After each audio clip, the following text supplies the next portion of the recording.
votes on the poll. Am I live?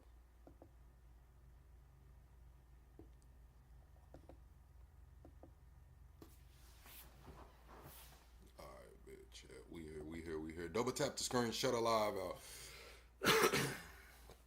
Double tap the screen, shut a live out, man. I think we live. Everybody, come on in, man. Come on in. Double tap the screen, shut a live out, man. What we doing today, chat? Hold on, let me make sure I got everything. Oh man! Double tap the screen, shut a live out. What we doing today, chat? What's up, Lucky Stain? What's up, girl? How you doing this morning? We finna get it cranking, man. We got Trump, Clinton, and Epstein won't go away. We got Trump sitting down with Putin next week, and we got the Texas Democrats still fighting. Y'all double tap the screen, shut a live out, call your auntie, uncle, and your cousin, tell them plug live, and he running his mouth, man. Look, last night I got tired, y'all. I ain't gonna lie, I was tired last night. Big Niche, what it do, girl? What we doing today, Big Niche? I was tired. Essence, welcome in. Art of War. What we doing? We finna get it cracking. Y'all know I'm a little early today, you know what I mean? But we still dual stream plug in the building, man. I want to know. We got the Trump, Clinton, and Epstein won't go away. We got Trump meeting Putin next week. We know how the back and forth being with Trump and Putin. How y'all think that's going to go? And we got the Texas Democrats still fighting. Double tap the screen, shut a live out. Y'all know what time it is. Where that baby go there?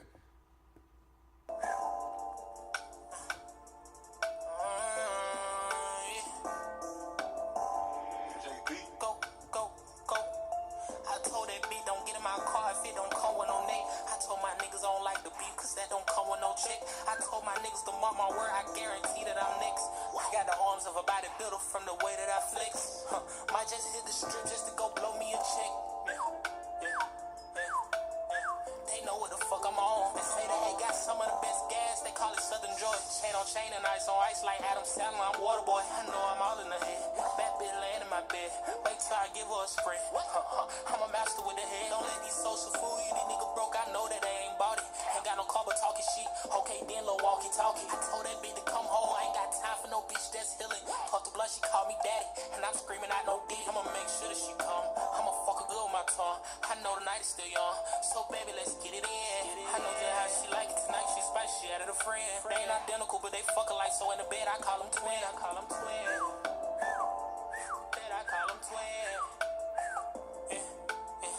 Bitch, shoot a shoot. 1 + 1 that equal 2. What you tryna do? Go back for back, check a swoop.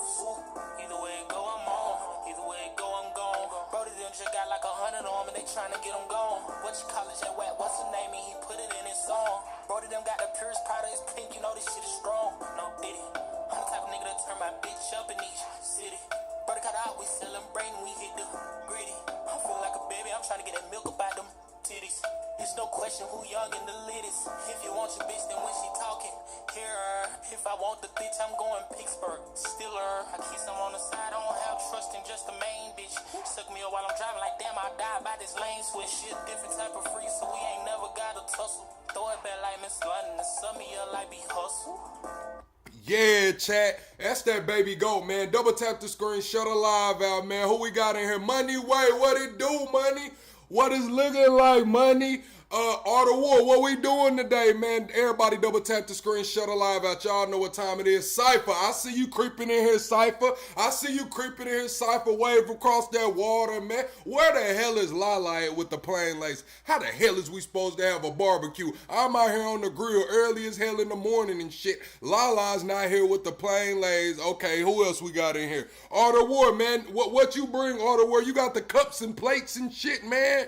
All the war, Money, you ain't got to bring nothing, Money. I got you covered. You know, you all good, Money. You just come through, man. What the hell did everybody bring to the cookout? Y'all let me know what y'all brought to the cookout. Because if you didn't bring nothing, you got to go. I'm sorry. That's just how it's running. If you didn't bring nothing, except money.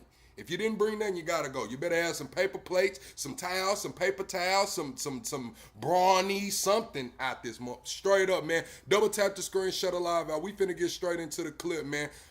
This is the Texas Democrats in Illinois speaking about their quorum break. So we seen that Abbott and even the attorney general down there in Texas is calling for all the Texas Democrats to be brought back to the Capitol to either be arrested, lose their job or just have this meeting, one or another. The Texas Democrats are saying, well, look, Abbott, you're saying that you need us here because of this disaster that's happened, this 133 people that happened. But you have executive power, Abbott. You can help those people, but you're choosing not to help those people to bring us back to do what you really want to do. And on the other hand, the Republicans are saying, well, look, Texas Democrats, the only time y'all want to get up and mosey on up out of the state is when we're talking about redistricting. Y'all don't leave when it's about abortion. Y'all don't leave when it's about anything else, a natural disaster. Y'all only leave when it's about these this redistricting. So we finna get into it, man. Double tap the screen, shut a live out. You know I'm running my mouth money. You know what time it is, man. You bought the adult beverages. Essence, what kind of adult beverage you bring? You know what I'm saying? You know, I'm from the country, Essence. I grew up where there was bootleggers and shit. So I'm not real picky when it comes to liquor, but I'm not drinking any damn thing, Essence. I'm just going to let you know. I don't drink. I will politely pass on some shit, but I am from the country. So, you know, it's kind of like in the middle. I'm from a dry county, so it was the bootlegger. It wasn't a lot of options, but it was some options. You know what I'm saying? So if you bringing adult beverages, I need to know what the hell we drinking. I gotta know what the hell we drinking. Straight up, man. Let's get into the clip, y'all. Let's get into the clip. Y'all double tap the screen, shut a live out, man.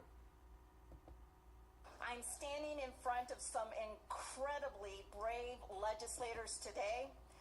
Democrats who, despite pressure and despite calls for their arrests, left Texas to stop Republicans from passing a map that blatantly keeps Republicans and Trump in power.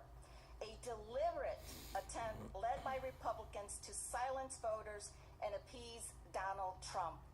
So I'm going to keep it real with y'all. When she says that, I do think the Texas Republicans are trying to please Donald Trump, because Trump came out and was like, hey, we owed 5 seats in Texas. Y'all make it happen. And now we seeing it happen. So do I think the Texas Republicans are trying to please Trump? Yes, of course.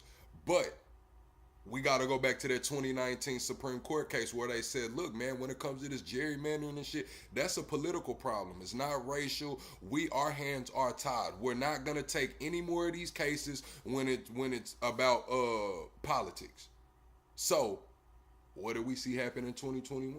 What did we see happen over the last few years? We seen the left take advantage of that. I believe they did like Oregon, like 5 states. They did like 5 states where they, you know, completely redistrict, took it all over. You know what I'm saying? Now we got the Texas Republicans doing it in Texas. So everybody's having an uproar, but nobody's saying anything really about when the Democrats did it. But this is all of the precedence comes from that 2019 Supreme Court case when they said, look, we tired of hearing this shit. Y'all do what y'all want to do. But yes, I do think they're doing it to please Trump. Plus, one in the chat if you think the Texas Republicans are doing this to please Trump and to, you know, keep shit the way it is. What the GOP didn't count on was a public ready to fight back against their power grab. Or legislators will put themselves on the line for their constituents. As chair of the Democratic Party of Illinois, I must say I am proud to welcome Texas House Democrats to our state.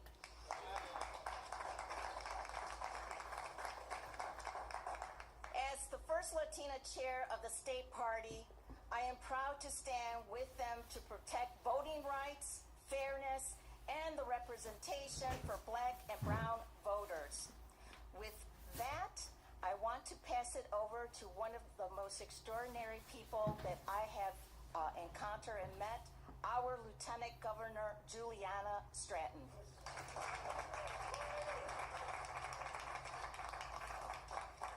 Thank you so much, Chair Hernandez, and good morning, everyone. I'm Juliana Stratton. Mystery of 7 says, stand with your congressperson and let your voices be heard. Straight up, even at your local city council meetings, we have to start showing up, man. Because whether our parents showed up or not, we're at the point to where We have to pass the ball to our kids. So if now is the time to get involved. Go to the city council meetings, write those letters, call in, get familiar with the system. That way our kids don't have that big learning gap, that big curve to where they're like, oh, I'm in the real world now. What's going on? Like, we have to familiarize ourselves with this so we can, pass it on. Because right now, like I say, the left is hijacked, the right is hijacked. We got to focus on the future, man. Adults tend not to change. To serve as Lieutenant Governor of Illinois, and I'm honored to be running for the United States Senate. To my friends from Texas, while I'm glad... Oh, we got a super sticker. Double tap the screen, shut a live out. Big Niece, thank you for the $2 super sticker, Big Niece. Y'all give Big Niece some flames. Y'all give Big Niece some flames in the chat for that $2 super sticker. You say because the Dems did it within their 10-year period, it happens every decade. Yes. Now we see New York proposing a bill to where they can redistrict as a response. Like, we know we only supposed to redistrict every so often, every 10 years. But if another state does it, we can do it in response. Also, I believe there's like 3 other states. They talking about J.D. Vance just went to Indiana. He's trying to see what's going on there. Straight up, man. It's crazy. But we are seeing states respond. California, New York, and I think it's one other state that said that they would have redistricting to respond to Texas. You all to the great state of Illinois. I wish we were coming together under different circumstances. We're here today not because we want to be, but because we have to be. Right now, we are facing the voting rights fight of our lifetime. Donald Trump and Texas Republicans are staging a blatant attempt to strip away voting rights and rig the next election. Texas families are still recovering from devastating floods. So that's what I'm talking about, the floods. See, the Texas Republicans are saying, hey, all of you Dems that left the state, you know what I'm saying, y'all are leaving these flood victims. Like, y'all are holding up the funds and stuff. And the Texas Democrats are saying, shit, Abbott got the power to do it. Like, if Abbott really wanted to help somebody, he could make one phone call, the funds will be released, boots will be on the ground, everything will be in motion with one phone call, is what they're saying Abbott can do. And Abbott's saying, like, I shouldn't have to do that because y'all should be at work. Y'all should be doing y'all damn job. So that's where we are with that. Americans nationwide are suffering under rising prices and cuts to health care and food assistance.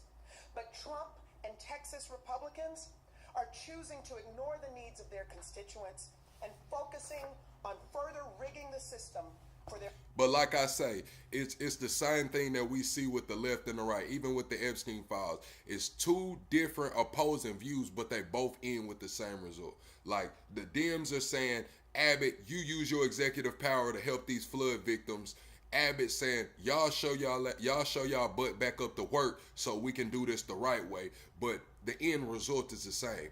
Not a damn thing. Nobody's getting help. The Dems are saying, Abbott, you need to help. Abbott saying, y'all need to get back to work. Nobody's getting help. Just like the Epstein files. You got the left not talking about it, not saying shit about it. You got the right talking about it all the damn time, but we get the same results.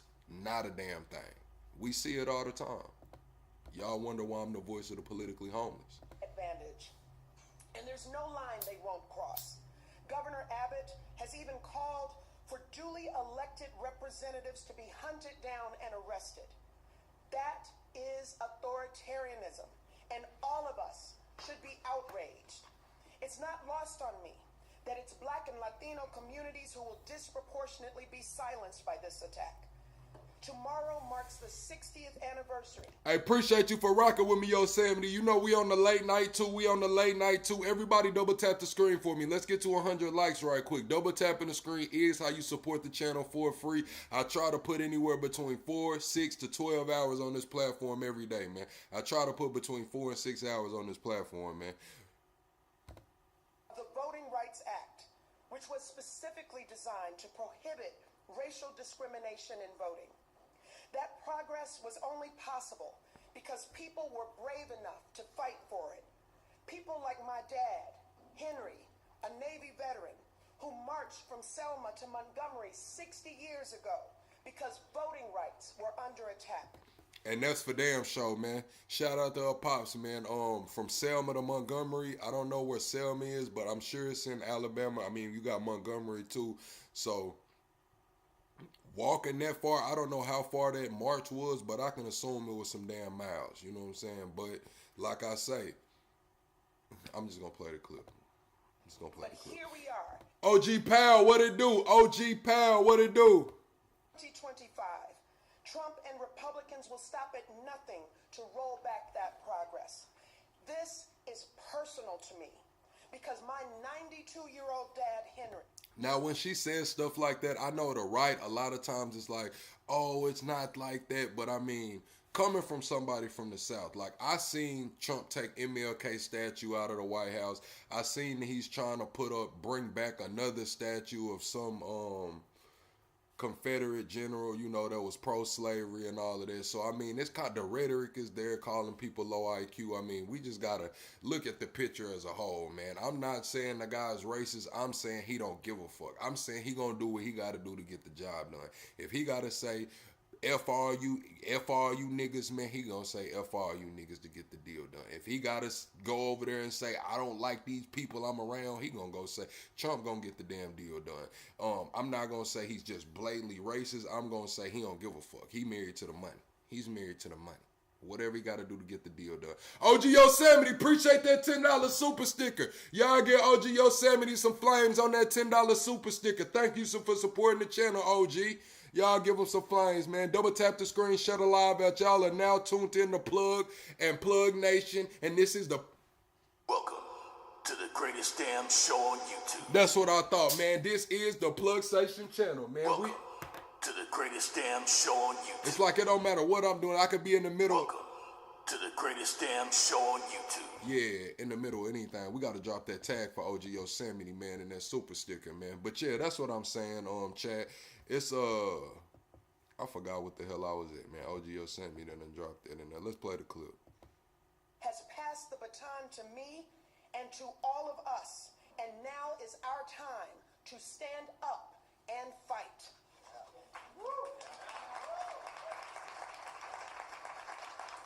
We have a message for President Trump and Governor Abbott. We are watching you.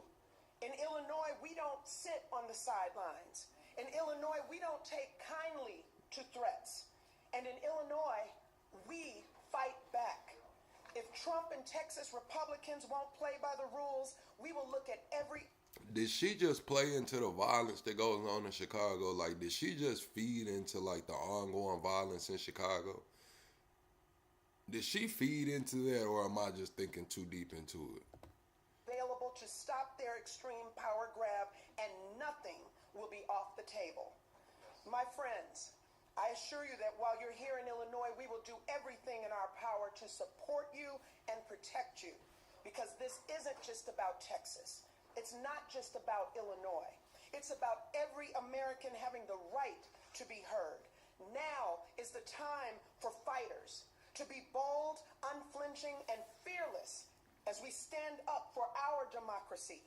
And that's what we'll continue doing in Illinois. And we're proud to stand shoulder to shoulder with our friends in Texas in this fight. And with that, it is now my honor to pass it over to a true champion for democracy. Y'all say I'm thinking too deep into it. It was a hyperbole? Okay. Who also happens to be the best governor in the nation. Cap. I'm going to keep it real with you. Cap. She calling him the best governor. That's Cap. Now y'all going to ask me, Plug, you're from Arkansas. I know you're not thinking Miss Huckabee Sanders is the best governor in Arkansas. I didn't say that. I just said that's Cap. He's not the best.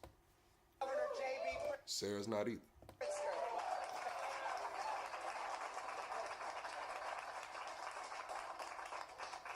Well, good morning, everyone. Yeah, I really am so pleased. Oh, listen, RH, you in here begging to be a mod? Who is RH begging to be a mod in here? Okay, you wanna ask me for a mod before you subscribe?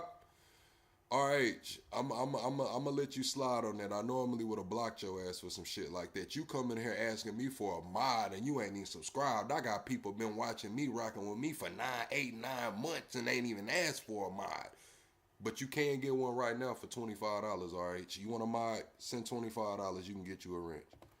Welcome DNC Chair Ken Martin, along with Congresswoman Lizzie Fletcher and Congressman Al Green.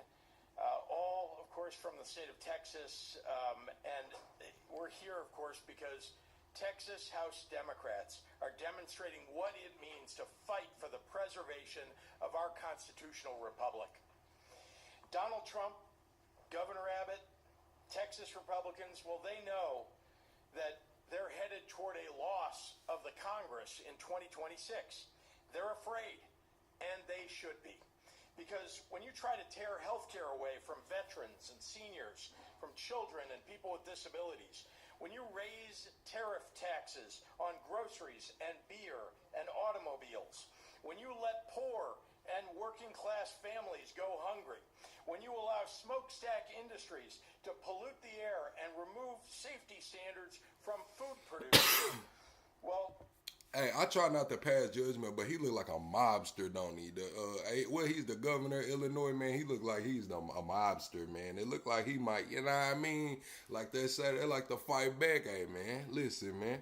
Who is this guy? Give a massive tax break to Elon Musk. Like, I know he's the governor, but I mean, like, what's his resume? Like, y'all know this guy more than I do, so what's his resume? You know what I'm saying? Tell me what he's into. What's his, you know...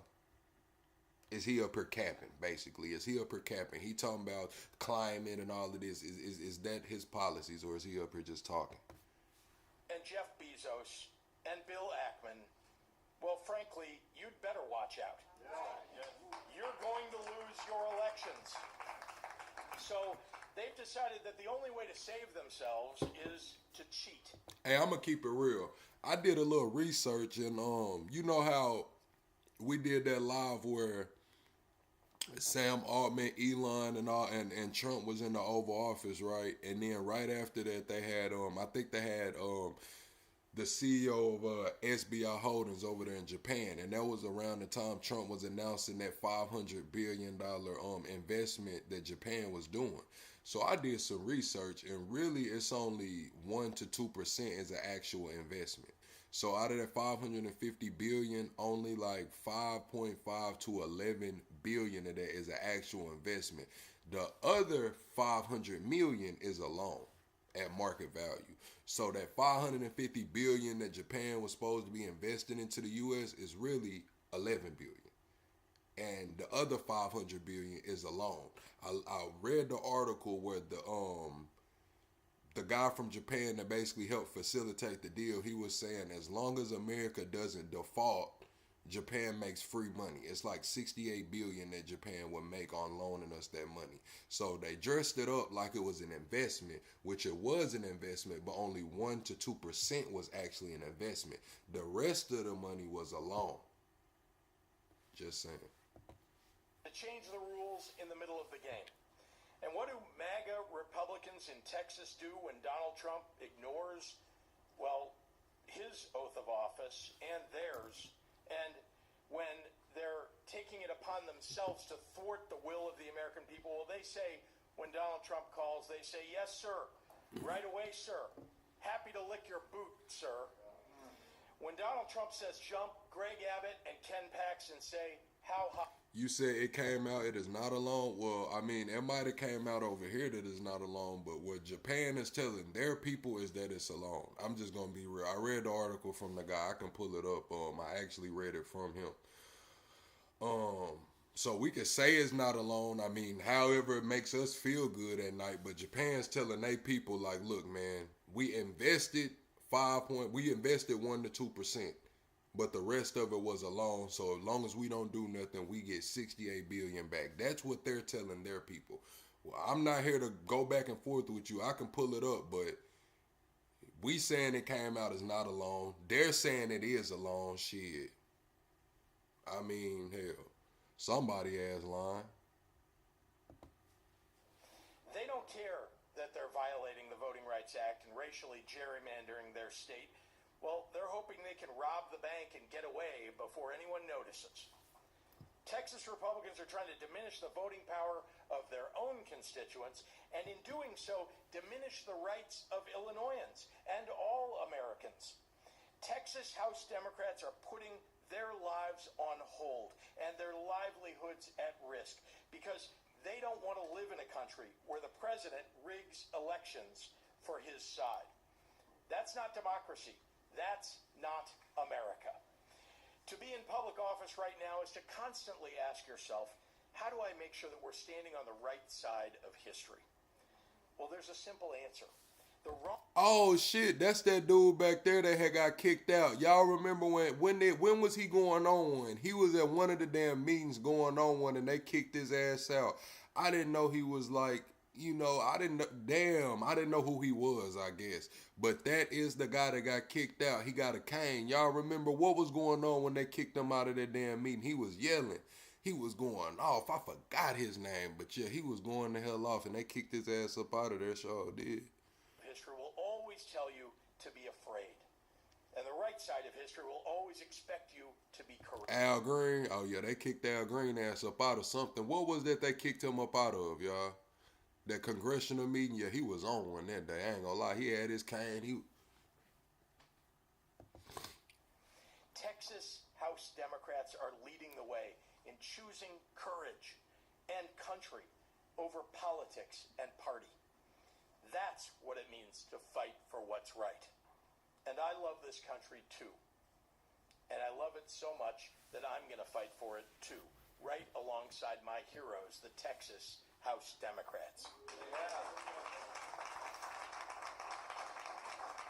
So the state of Illinois is proud to stand side by side with these brave Texas Democrats. This shit almost worse than gangbanging, Chad. I ain't gonna lie. This shit almost worse than gangbanging. Heroes in the battle to save our democracy. Ladies and gentlemen, I want to introduce the leader of the National Democratic Party, the great Ken Martin. Ken? I want to thank Governor Pritzker, of course, Lieutenant Governor Stratton, and Chairwoman Hernandez. Most importantly, I want to thank the patriots behind me. You know, patriotism means standing up for our Constitution in this time. You said, how do y'all feel about Medicaid, Medicare, SNAP? Hold on, what else did they say to comment, love?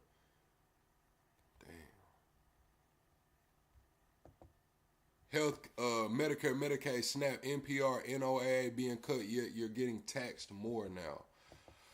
I mean, honestly, bro, it's part of an adjustment. You know what I'm saying? Like, I hate to keep saying that to y'all, but it's like, for me, I like to be informed on things like that so I can kind of get ahead of the curve, because it's like, the deed is done now.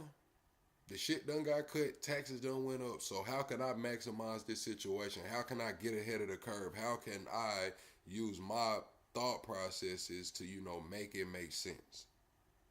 Until we can make a change, until it's up for vote again, while we're, speaking out. But shit, I mean, I'm not gonna cry in the car about it. I mean, it is what it is. It's like, fuck, bro, we're here now. What do we do? Where do we pick up the pieces?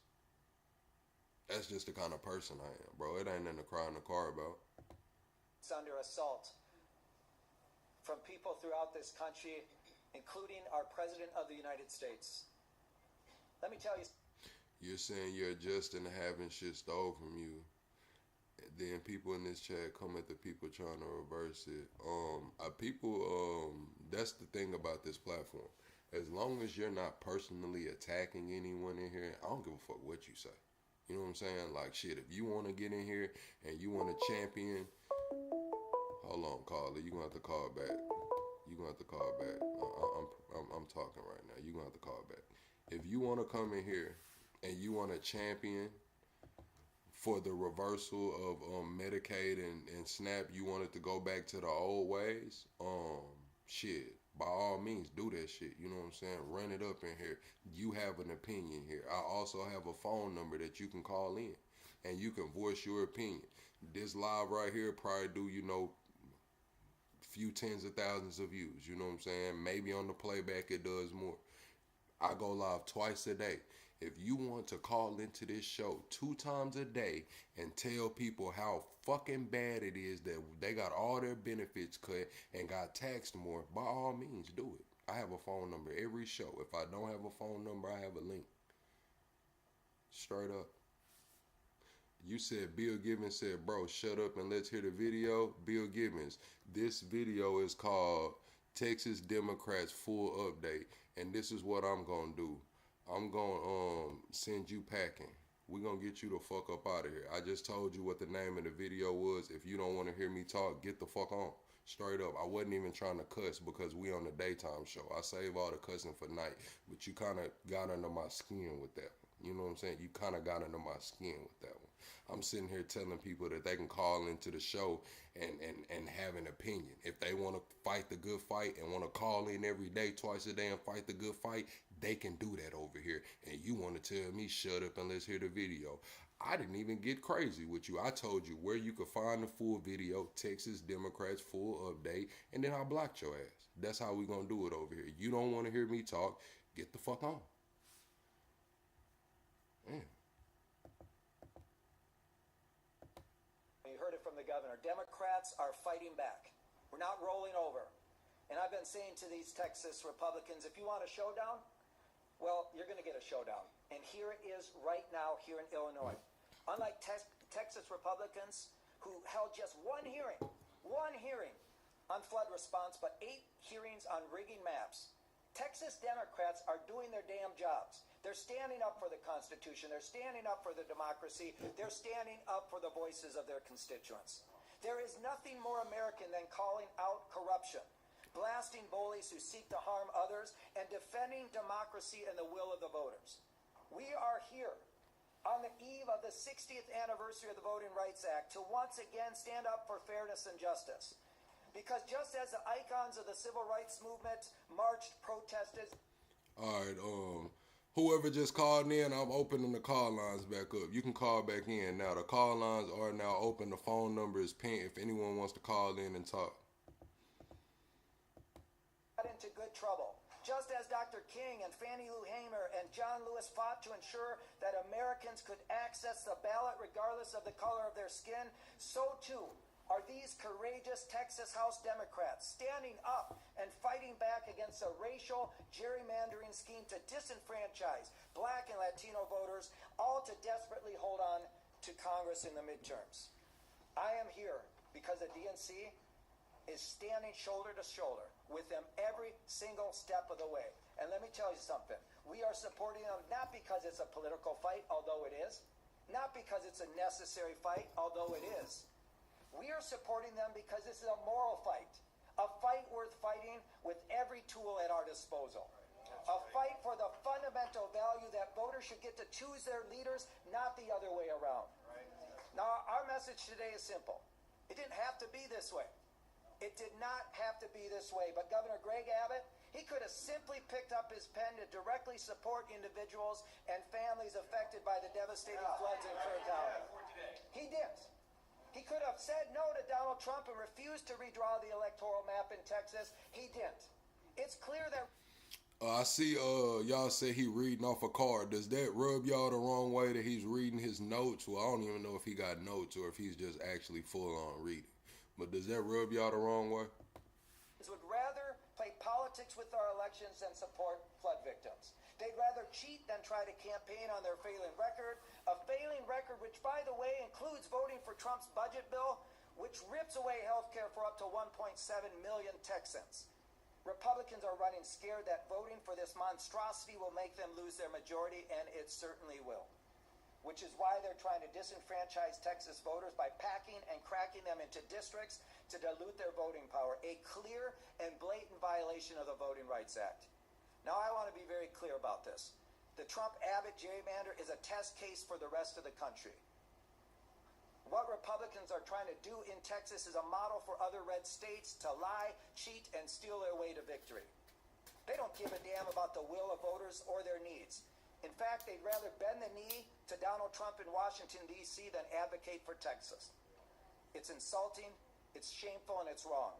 And as I've said, Democrats are going to fight this tooth and nail, and until the will of the voters is respected. This is not the Democratic Party of your grandfather, which would bring a pencil to the knife fight. That's what I'm talking about right there, man. That's what I'm talking about right there. The Dems got to do something, man. I've been telling y'all this shit for damn near 10 months, man. I was saying it in October, man. You can't bring a pencil over here with this shit, man. They ran through y'all, man. The internet, the MAGA ran the internet the whole election cycle. Now, just now, the Dems are listening. Now, it took y'all ass fucking, I mean, how long have we seen politicians on the internet tweeting, dropping YouTube videos, doing this, doing that? Now y'all want to fight. Now you don't want to bring a damn pencil to the gunfight, man. Come on, man. What is we talking about? This is what the new Democratic Party, man. Y'all need some help over there, man. You was looking dry. Somebody gave y'all ass some water, man. Damn. Who gave y'all some water, man? This is what y'all needed, because you was dried the hell up, looking old and dusty, stunner shaded out on the beach, man. This is a new Democratic Party. We're bringing a knife to a knife fight, and we are going to fight. Why am I full of crap? Because they finally figuring it out. Shit, I'm a centrist. I'm gonna keep it real with you. I'm the voice of the politically homeless. So I'm gonna tell you like this. I want what's best for the country. I don't give a fuck if it's him or him. You know what I'm saying over there? Whoever the hell runs. I'm not married to the Democrats. I'm not married to the Republicans. If you want to be real, I'm all. It's the daytime. I'm trying not to cuss. I'm all. If you really want to know how I feel. Shit, it's America first, for real. Succeed in their efforts to gerrymander the map and tilt the election in their favor. I want to thank all of those who are here in solidarity with our brothers and sisters in the Texas House Democratic Caucus who have broken quorum to prevent this illegal Republican gerrymander from going through. And with that, it is my great honor to introduce one of those brave patriots, true patriot. I'm going to keep it real. I'm ready to see the Democratic nominee. I'm ready to see them fight for it. I want to see AOC fight with Gavin Newsom, with Hakeem Jeffries. I want to see all of them go at it, man. I want to see them have an open floor. Shapiro, whoever. I want to see them have an open floor, man. They saying this the first time in like however many years that the Democrats don't have somebody that has 25%. It's the first time. It's an open, what do you call it, election. It's an open election, man. They saying Kamala is at like 21%, man, and people right on her damn heels. Representative Ramon Romero. I just want to see what's going on. I want to see the debates. I want to see people get up there and talk. I want to see the damn policies. I want to see who has the charisma. I want to see who has good tone, good presence. I don't want to hear no people just rambling. I want to see who can actually go out there and speak. And not only speak, but they got some good policies behind it. They not brain. I'm tired of this shit. I'm tired of this. Man, I'm trying not to cuss, bro. It's the daytime show, man. Long as they get the basics together, once they get the damn foundation together, where we're not going back and forth about, you know what I'm saying, the basics. They'll be all right, man. They might have a fighting chance because the Republicans finna put up J.D. Vance, and if they put up J.D. Vance and whoever else, man, they got a few people to run for VP over there.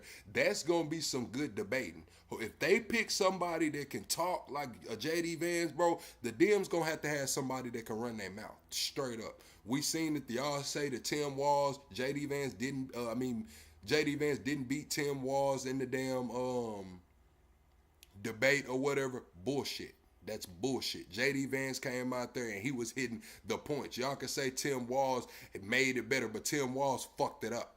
He had some shit in there people wasn't trying to hear. You know how you can get a steal, chat? You get a steal, the whole lane is open, you dribbling down the court, and you get at the rim, you smoke the damn layup. J.D. Vance not going to smoke the damn layup in these debates, man. Straight up, he's not. We just not trying to hear about the Epstein shit, man. If the Epstein files ain't came out, J.D. Vance get to running his mouth about the Epstein files, he lost. He smoked it. But the left is going to have to put somebody up who can talk. And that's not so far left. They need somebody who can talk and is not so far left. Straight up, if they want to win. Because J.D. Vance going to get up there running his mouth. Who else would they put up there with J.D. Vance? Y'all give me some names, and I'm going to tell y'all. Y'all give me some names on who J.D. Vance could pick to be his running mate, and I'll tell y'all how this shit going to go.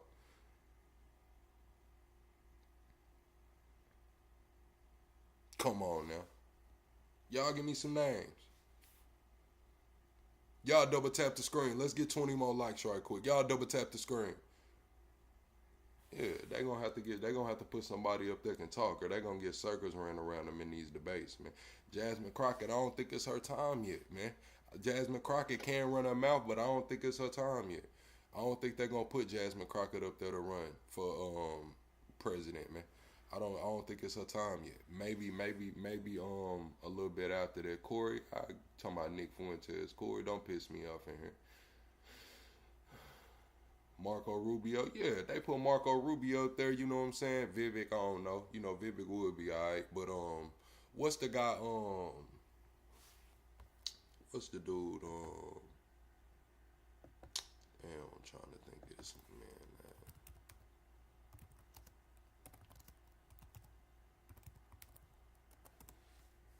I ain't talked about him in so long. Oh yeah, Marco Rubio or DeSantis, somebody like that. Yeah, the left gonna have to put up some heavy hitters, bro. Like, they not gonna be able to just put anybody up there, just throw anybody up there, man. Straight up, they're not gonna be. You talking about what's wrong with Nick, bro? I'm sitting here listening to Nick talk about black people all day, Corey. What the hell are you talking about? I'm sitting here listening to him talk about niggas all day. Like, what? Talking about what's wrong with Nick. Like, let's be real, Corey. You gonna ask me, a black man, why not Nick Fuentes? Like, come on, Corey. Don't piss me off in here. Fort Worth.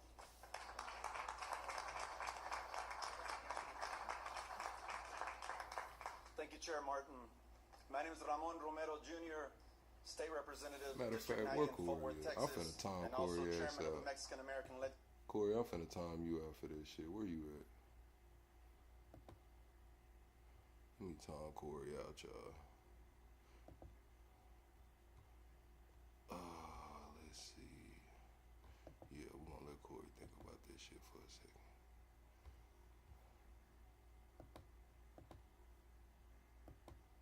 It's the oldest and largest Latino caucus in the United States of America. So right now, there's folks saying that we walked out. And I think everyone behind me will say, we're standing up. And as Texans would say, we're standing tall. There's others that are saying and warning us that they're going to arrest us or make us pay fines. I'll pay that price for America. And I think everyone behind me would say they would do the same. That would be a very small price to pay.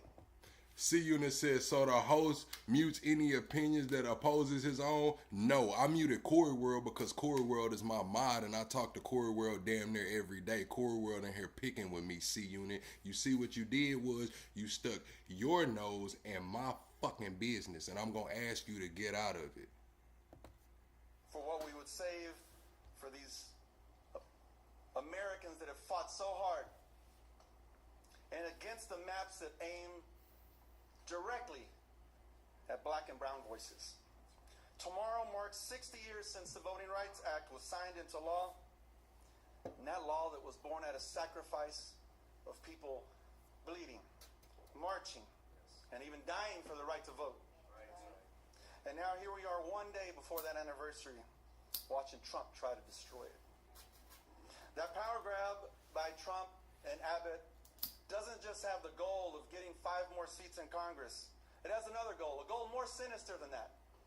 And that is to make people believe that their vote doesn't really matter. So it's all of our fight, just like it was 60 years ago. LBJ signed that law. He was a proud Texan willing to stand up and fight for the sake of a better America. In a very difficult time, many of us remember what it was like prior to integration, and remember those fights. They were not anything we want to go back to. I had my femur broken when I was 4 years old. James Arnold, you come in here every day pulling on my Johnson. I'm going to ask for you to unhand my shit, dude. just for being in the wrong place, thrown off of my own porch, broken because of those race wars.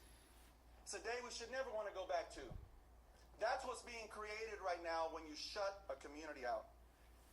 Americans previously silenced through the era of segregation and a lack of basic human rights in a nation that was founded by principles of freedom, liberty, and yes, justice for all. That's what LBJ fought for, even though he knew he would lose the South. We don't have that kind of leadership in Texas anymore. We have a follower. You know, we fought a fight this year as Governor Abbott had his voucher scam to remove public school dollars and send them to private schools. And he was losing. He made a call to Trump. Trump, I need your help. And those people on the Republican side, they folded. So what we have today is Governor Abbott receiving the call from Trump and repaying that favor. And that's a damn shame. So today, he said that's a damn shame. Okay. we Texans, we're doing something we don't normally ask for. We're asking for help. Maybe just as they did back in the days of the Alamo when they asked the rest of the country to come and join in on this fight. So we do ask you to join this fight because we're defending the rights of all Americans to value their vote and never be discouraged by way of a map drawn to say that your vote doesn't matter. We live in a blessed land, in a land that's for all, for freedom above all. So I want to thank you today, Governor Pritzker, for welcoming us in Illinois, and Lieutenant Governor Stratton, thank you for that beautiful message. And I don't know your daddy at 92 years old, but I love that man already. DNC Chair Martin, thank you for everyone in D.C. Thank you for everybody that's come out on this fight. Lisa Hernandez, thank you for welcoming us as well, and all the Texas congressional members that are standing behind us. And now I want to welcome somebody that's, famous. I know, long as they've been standing there, somebody's feet hurt. Many, many ways, a very gifted speaker, a very passionate human, my colleague, Barbara Gervin Hawkins, leader of the Legislative Black Caucus. Yeah.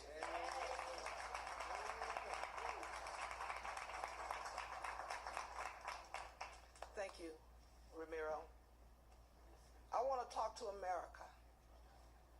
America, this is not a Texas fight. This is an American fight. And we need each and every one of you involved. Hey, the OGs got to put the red lipstick down, man. I'm going to tell y'all, man, the OGs out there, they got to put the red lipstick down, man. The red lipstick has been going on for too long, man. We like damn near, you know what I'm saying, 100 years almost with the red lipstick. The OGs got to put that shit down, man. I'm Barbara Gervin Hawkins, State Representative out of San Antonio, Texas. I'm also chair of the Texas Legislative Black Caucus, and I'm on the redistricting committee. So I've seen firsthand what my colleagues are attempting to do. I'm proud to be here in Illinois with my colleagues who've given it up and have sacrificed a lot. Jobs, family, being caregivers. It's been a challenge.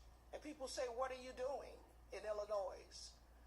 We're here understanding that we do have real allies who's also willing to sacrifice for us. I also want to talk to my colleagues, my Republican colleagues in Texas. You wrong for this. You wrong for this. You already have the governor's office. You're the majority in the Senate, the majority in the House. What more do you want? What more do you want? You have the power. It is time for y'all to love America again. I'm looking for my colleagues, my Republican colleagues, to be brave and stand up to what this demand has come. Think about it. We have a devastation that we have not addressed in our city. Over 130 people passed away. Many young people. Some of those camp owners I know, but yet we're trying to ram a redistricting map.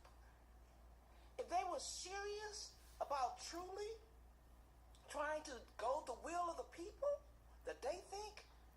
We could do this next year, or next time, or wait for 10 years to do this. But the reality is, Trump called, and they fell down and say, what do you want us to do? Which says they're weak. And we don't need that in Texas. No. Texas is a great state. And we need to show our courage. And I'm asking my colleagues to show your courage, to be willing to fight the fight and stand against, as we all together save America. I'm also looking at our Republicans across the country. Call some of your colleagues and tell them to vote against this, because it is shameful. Now, I come from an athletic family. If anybody heard the name Gervin, they know about the finger roll. My brother may not have won a championship, but guess what? He never cheated in a game. He never cheated. And guess what, our Republican colleague? She saying the Iceman, George Gervin, her brother. Okay, OG, the Iceman. Cheat in the game, and that's wrong. With that, I'd like to introduce a Congresswoman, Fletcher, who's in D.C., also fighting the fight. Because as we join together collectively as Americans, not black. Hey, listen, Chad, you said they just did redistricting Texas in 2021. Whoever this is whispering in Green ear, I know his breath hot right now. I look at Green eyes like he like, white, brown, green, or blue. But as Americans who love this great country, let's stand together. Congresswoman.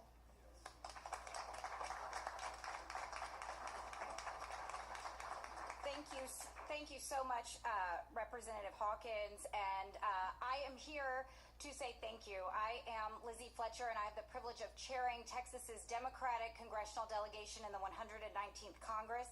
So on behalf of all of us, I'm here to say thank you to Governor Pritzker, thank you to Lieutenant Governor Stratton, thank you to Chairwoman Hernandez, thank you to the Illinois congressional delegation members who are joining us here today and who have been welcoming our friends and colleagues and heroes from Texas here in Illinois. It is good to be back in Illinois.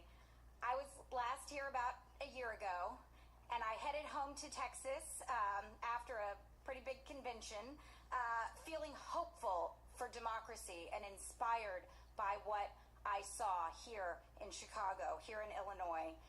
And I returned to Illinois last night feeling the same kind of hope and feeling a real inspiration, because what we see here happening in Illinois is the fight for our democracy, is the fight for America, and the people standing here today are on the front lines of that fight. These are the fighters for our democracy.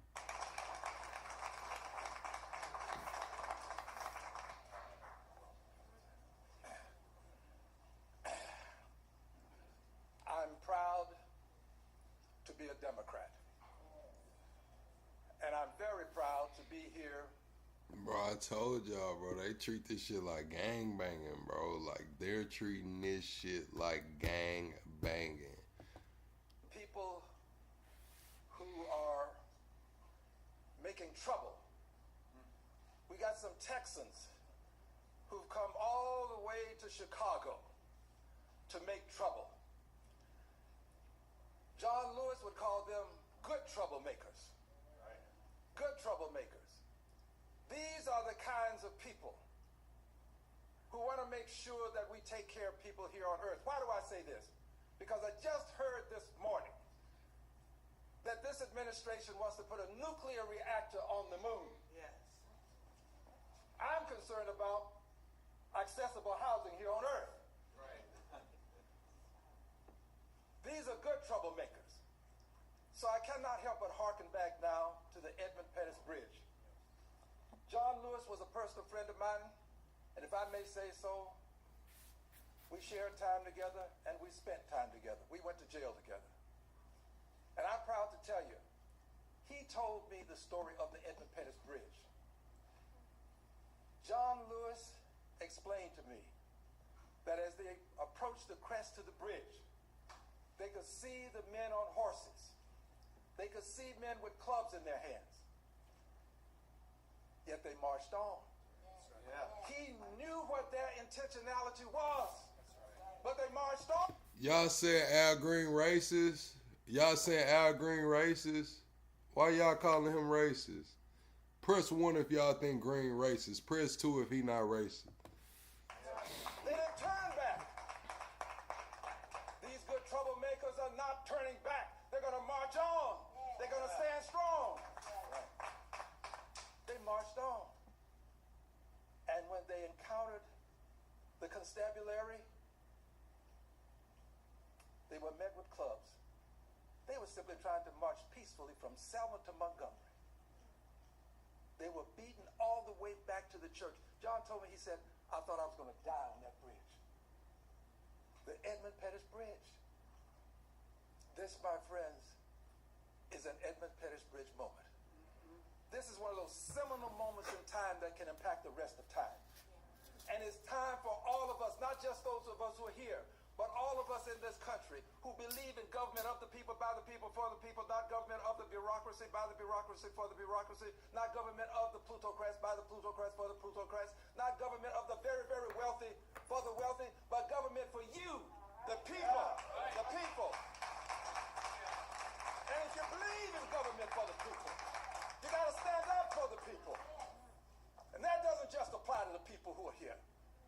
There are some people who have strong voices, who have criticized Democrats, but they're not using their strong voices.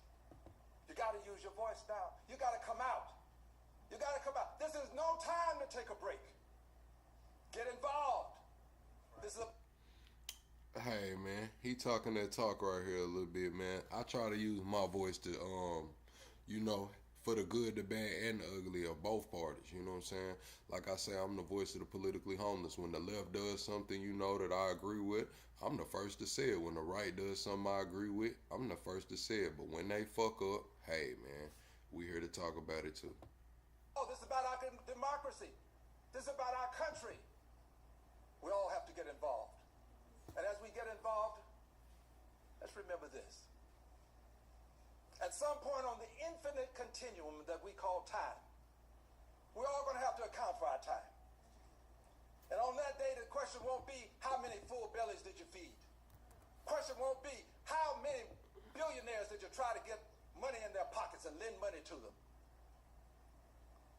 No, the question is going to be, what did you do for the least, the last, and the lost? Right. What did you do for those who are hungry? Did you try to feed them or did you try to take snaps? The question is going to be, what did you do for those who are unhoused, living under bridges? Veterans with signs up that said, say veteran, need help, will work for food. What did you do for them? Did you try to build a nuclear reactor on the moon or did you try to get affordable, accessible housing for them right here on Earth? There's some difficult days ahead. But on this infinite of our lifetime. My bad, chat. We finna move on to the next clip. We finna go watch something else. I see a lot of y'all ready to move on. But what I am gonna say is that, like, when it comes to the housing crisis and they want affordable housing, it's like, we're so far gone. Like, what do they mean, like, affordable housing? Are they trying to build more projects? Like, is that what they're saying? Like, because when I hear we need more affordable housing, I'm saying, looking at it like, well, the housing prices are through the roof. Like, even if they're slashed in half, it's still going to be crazy, especially with rates the way they are. So, like, then you got competitors like big corporations, you know what I'm saying? The Blackstones and the other corporations that are buying, you know, American Housing, that are buying, you know, all of these single family homes. So it's like the rules are changed. They used to have to wait, I believe, like 30 to 90 days before they could put a bid on these houses. And now they don't. So it's like the realtors can hold out, but if they're trying to, you know what I'm saying, make these quick flips, if they got the relationship with the bag already, they're just taking those deals straight to the corporations, you know what I'm saying? And then the people that do hold out, they want top dollar. So the housing crisis, like, are they trying to make more projects? Like, I just don't. They want to give people homes for low down payments, but they answer. I'm just saying, like, it's like we need more housing out of major cities that'll make them affordable. But I'm saying, like, that's gonna end up being projects. Like, that's what projects is low income housing. Like, if we're gonna address the overall housing crisis, like, we got to get landlords involved. We got to get the Fed chair involved with rates. We got to get a lot of shit. But if the Fed chair is supposed to, not play politics and look at the raw data, you know what I'm saying? What is that? What is we gonna do? Like, I just don't see it happening. Like, I think this is an empty promise that they're trying to fill. You know what I'm saying? Like, right now, I honestly think when they say affordable housing, I think they're masking it. They're dressing the shit up. And they might well say, we finna build some more projects. That's might as well be what the hell they gonna say, because I think that's gonna be an empty promise as far as bringing just the housing down, like, dramatically. Like, yeah, there are some things that can happen, but if we're talking about an immediate turnover, like, we still got the whole commercial real estate bubble that needs to be addressed. Like, once the commercial real estate bubble pops, like, it's yeah, I don't know, bro. It's just, I think that's an empty promise, Chad. But let me pull up the next clip. I do think that's an empty promise. I think they're gonna campaign on it. Wow. Hold on. Am I still alive, y'all? Okay, yeah, I'm still alive. I'm on OBS. Y'all know I'm still new to OBS. But yeah, I think that's a damn empty promise, bro. I think they're gonna run on it. And I don't think that's gonna All right, you guys, happy Wednesday. I'm so sorry that we're running late. Checking the chat right now. I love that somebody just said hello from Montenegro. I just love that you guys watched. Alright, so this Candace episode yesterday, I seen the title. She said, yes, Trump will pardon Maxwell, but we seen Maxwell come out and say that Trump did nothing wrong, the whole time that he was around her. She saw him do nothing wrong. A lot of people are giving mixed feelings about that. A lot of people are saying she covered up for him. A lot of people are saying, no, she didn't cover up. They been said he kicked them out of the mansion, so it was never nothing there. Y'all let me know what y'all think in the chat. Like, do y'all think it was something there? Do y'all think Maxwell told the truth?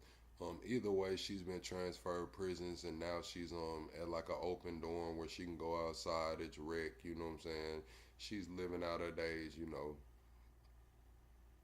not in luxury, but she in a better situation than she was before. And now Candace is saying that, yes, Trump will pardon Maxwell. We finna see what she talking about. And I know that many of you guys are waiting up late if I'm running a few minutes late, but we were trying to fact check something, which I'm going to tell you about. Anyways, the point is always that every day I strongly dislike the people that rule over us a little bit more.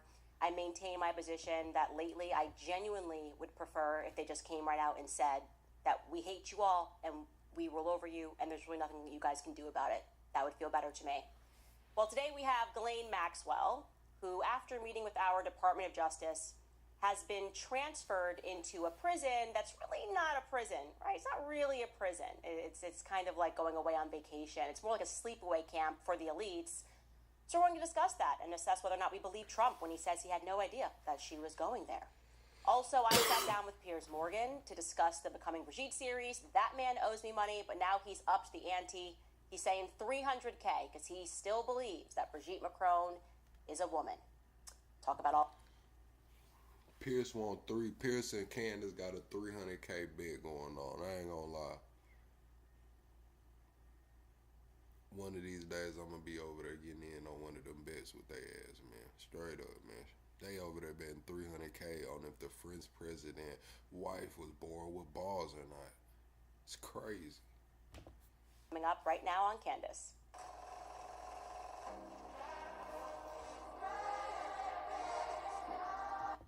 We got those two photos of him suspiciously.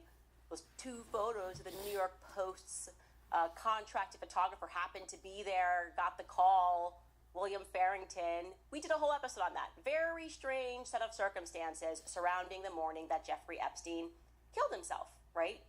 Yeah, I seen Nancy Grace put out an episode. They saying somebody was caught on the footage in an orange jumpsuit. They saying they snuck somebody in allegedly in an orange jumpsuit the night Epstein, came up, not here no more.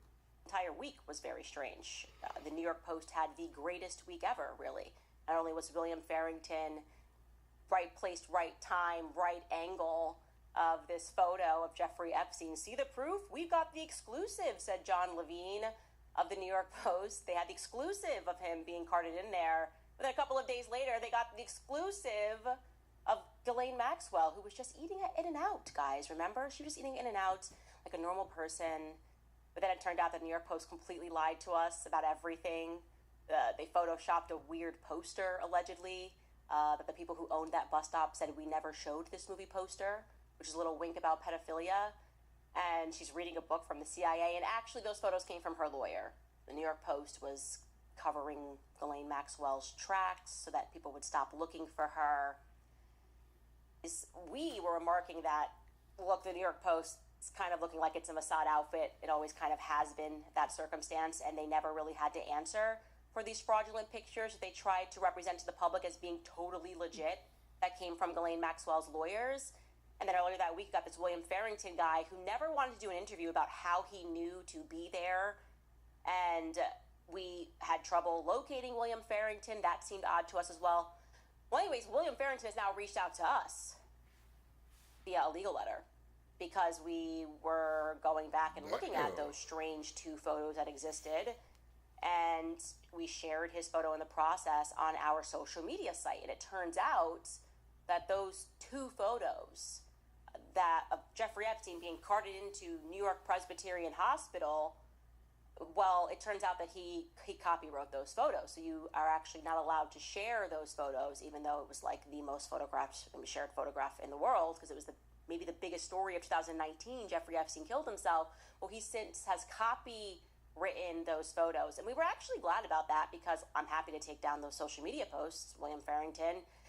But it also allowed us to learn where William Farrington lived. We're not here to dox him, but we were able to place him in Flatbush, Brooklyn, and able to really estimate how utterly implausible. We're not trying to dox him, but we were able to locate him in Flatbush, Brooklyn. Oh my God. What?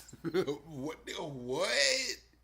We're not trying to dox him, but we were able to locate him in Flatbush, Brooklyn. What if people thought he was on the other side of the world, man? What the hell is going on?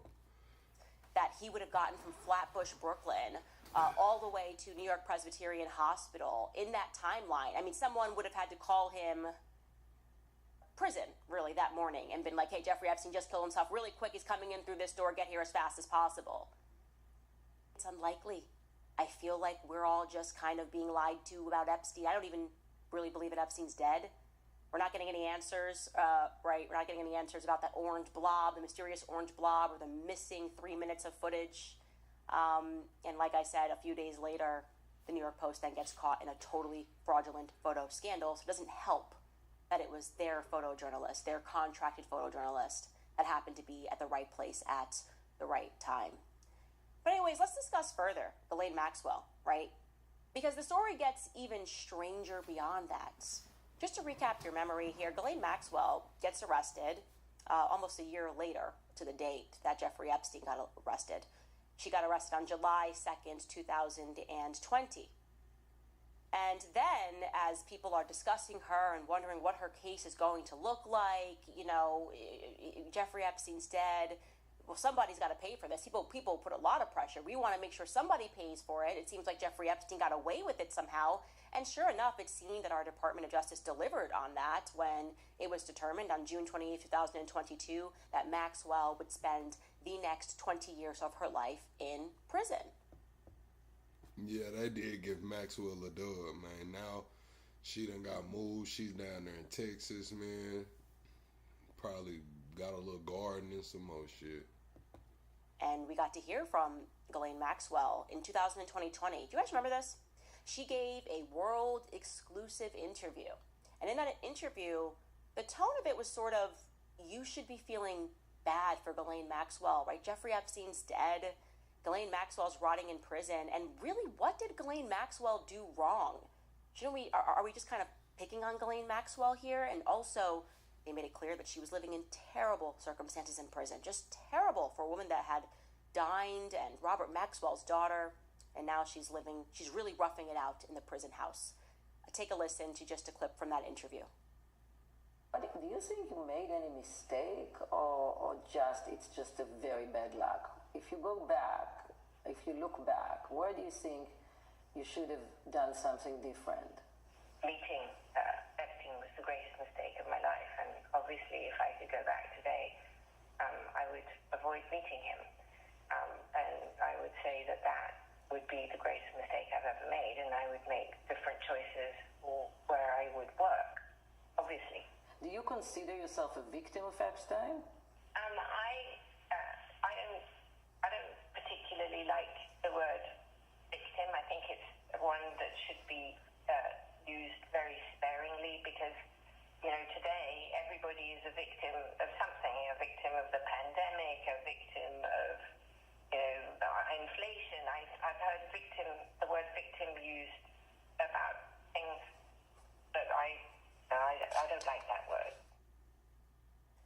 You reflect on that, and given everything that we've already learned just getting into this Epstein story, and you realize that interview was meant to sanitize Ghislaine Maxwell. Like I said, to present her, she's not going to call herself a victim, but don't you guys kind of feel bad? Epstein's gone, and she's in prison, and she's rotting away, and what did she actually do? And she regrets having ever met him. Reflecting on it, they kind of lied about how she met him. Now that we know that her father brought him in to weapons, and that this was really a Mossad operation, you look back and you're like, okay, everything that Ghislaine has even told us about her relationship with Jeffrey Epstein is weird, but who would want to sanitize this individual? Who would want to sanitize Ghislaine Maxwell in any capacity? This brings me actually to the person who conducted that interview. This is a woman named Daphne Barak. Now, she hasn't been on my mind in a long time. I actually received a tip. Somebody said, Candace got that shit on, don't she? What is that she got on, y'all? Candace got that shit on. In a close vicinity to RFK Jr., wants to give you a tip that he is, in fact, being managed by someone. He has a handler, so to speak, and that woman is Daphne Barak. Okay, and I said, okay, interesting. I haven't been speaking about RFK Jr. It's weird that he's friends with Rabbi Shmuley. Instantly weird. It's weird that he's tweeting all the time about, anti-Semitism. We sent you in to, clean up vaccines, not to tell us that, the new virus going around is anti-Semitism. All that's weird, and it just feels like he's being controlled. But this person, who I would say would know, was saying that Daphne Barak is kind of the person to look at. And I said to myself, I remember meeting this woman. I know this woman. That's what I said back. I know this woman. And I went through my phone. I was like, I've had text messages with this woman. I remember her as being sort of an eccentric journalist. You're telling me that she's hanging around with RFK Jr. and what are we getting at here? I tried to look up because at the time, like I said, I just knew her. I actually think I met her a few times at Mar-a-Lago during Trump's first administration. Again, I know her as just a journalist. I looked up what Daphne Barak has contributed. She spent 6... Okay, so she's saying RFK doing a little too much. Press 1 if y'all think RFK doing a little too much. Press 2 if y'all don't think RFK doing too much. I seen they took 6 states banned junk food off, 6 more states banned junk food off of the SNAP benefits, man. Y'all think RFK doing the right thing, man? Press 1 overall if y'all think RFK doing the right thing. 2 if y'all don't. With Amy Winehouse and her family. She wrote a book about Amy Winehouse, kind of had exclusive access to her and her family. Okay, that's interesting. Someone that's written books as she has written would have a Wikipedia. Well, she might actually be the first person ever, and I'm guessing here, I've never heard of it, who got her entire Wikipedia page wiped. They said that the reason that they wiped this page was that there just wasn't enough primary sources. The person, I'm like, the last name Barak, is there any chance that she is related to Ehud Barak? As in, the former prime minister of Israel? Because that would be, no, come on, that can't be it. Sure enough, he's able to pull up an old, the internet just archived this, which shows that, yeah, Daphne Barak is related, they say, as a cousin of Ehud Barak. Can't tell you who her parents are. but I can tell you that she's related to Ehud Barak. That's a fact. Candace know everybody family tree, man. Like Candace, man, like I don't know if she got people that watch you at the coffee shop and pick up your drink, your damn Starbucks drink that you left your damn lip crust on the top of, and they take it and swab it, send it to 23andMe, and just find your whole damn family tree, man. That's crazy. Hey, I don't know if she really does that, but I'm like, damn, I wouldn't be surprised. Double tap the screen, shut her live out. Kind of interesting, you know, as we get into this Epstein story, especially because Ehud Barak is the person that was caught multiple times, former Prime Minister of Israel, going in and out of Jeffrey Epstein's home, right? Check out this article. This is from the Times of Israel. I'm going to read it directly. I'm going to quote this. It says, quote, former Prime Minister Ehud Barak met with the late disgraced financier and child sexual abuser Jeffrey Epstein dozens of times beginning in 2013, according to a new report on Wednesday by the Wall Street Journal. Barak was among the list of Jewish names, including pioneering linguist and left-wing activist Noam Chomsky, longtime Bard College president Leon Botstein, and filmmaker Woody Allen, listed in a newly uncovered private calendar for Epstein. The Wall Street Journal reported in the first part of its investigative series on the hugely influential Jewish donor who used his largesse to obscure what investigators... Well, if make her win the case and prove that she's a woman,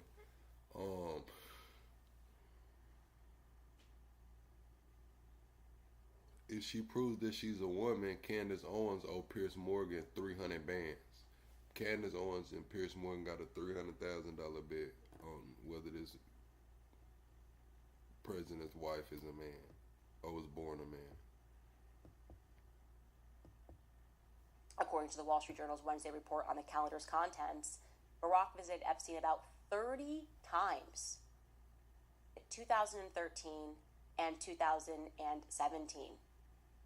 States in Florida and New York, including a time in 2014 when the former Israeli premier flew with Epstein on his private aircraft from Palm Beach to Tampa, after which Epstein went on to New York. Barak said his wife and an Israeli security guard were also on that flight. He said he flew with Epstein on his private planes on one other occasion, also with his wife and guards. According to the report, Barak also met with Epstein monthly for nearly a year, beginning in December of 2015. Okay. Let's not be conspiracy theorists. We don't need to be conspiracy theorists at all. Let's just be rational. That's what we always try. Let's just be rational here. You give me a reason. Chat, make it make sense, all right?